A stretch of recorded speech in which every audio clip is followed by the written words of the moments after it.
Hello, Foxy Finds here, and welcome back to Foxy's Shiny Quest. Back with another random group of shiny Pokemon for you. Let's jump right into the good part.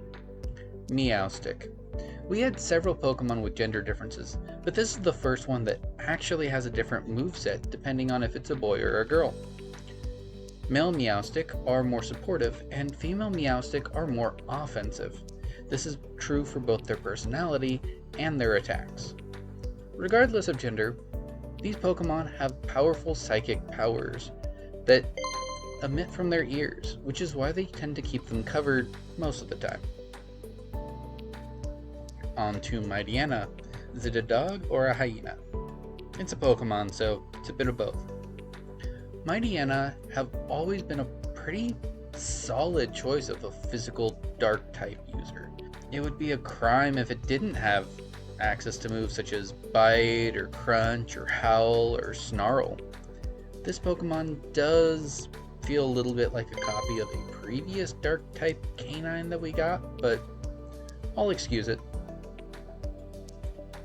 Finneon. A classic Pokemon idea. Take two words and put them together and take its literal meaning. You now have a Pokemon design. Bonus points for the last letter of one word being the first letter of the next. It's a fish that glows. A cool idea. It does exist in real life, but it doesn't actually utilize this in the game. They could have at least given it Illuminate as its ability or something. Based on a bald eagle, Rufflet is a fairly direct representation of that. It does have the unfortunate circumstance that in the game it was introduced in, it was found really late. We're talking right before the Elite Four, and at level 40 at most.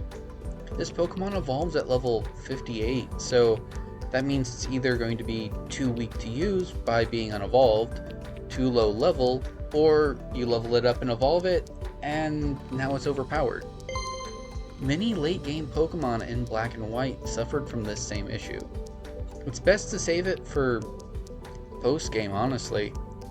Generation 4 was really into gender differences. Not only were visible gender differences introduced, there were also gender exclusive evolutions and split evolutionary lines. Mothim is an example of this. Only the male of the lower form evolve into Mothim.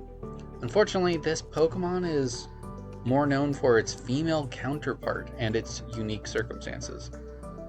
That'll be another video if I have any luck. This Pokemon is based off of a bagworm moth, where only the males reach full maturity. Mothim's split evolutionary line reflects this. Oh look, a beautifully colored fish. There can't possibly be anything wrong with it, right? Well, if I saw one of these, I would turn the other way and leave as fast as possible. Not because they're dangerous or poisonous, but because of the noise. It grinds its teeth together and then uses its psychic powers to amplify the sound.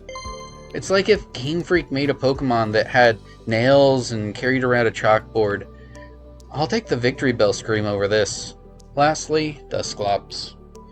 This Pokemon's body is a void. If someone were to look in between the bandages, it would be sucked in and never seen again. Sometimes I wonder if ghost Pokemon are just made to reduce the population in the Pokemon world. There are seriously a lot of them that do that. Like, a lot. Well, I hope you enjoyed this video. If you have any Pokemon you'd like to see me catch, or themes you'd like me to go for, let me know. I'll see what I can do. That's all I have for this video. Happy hunting!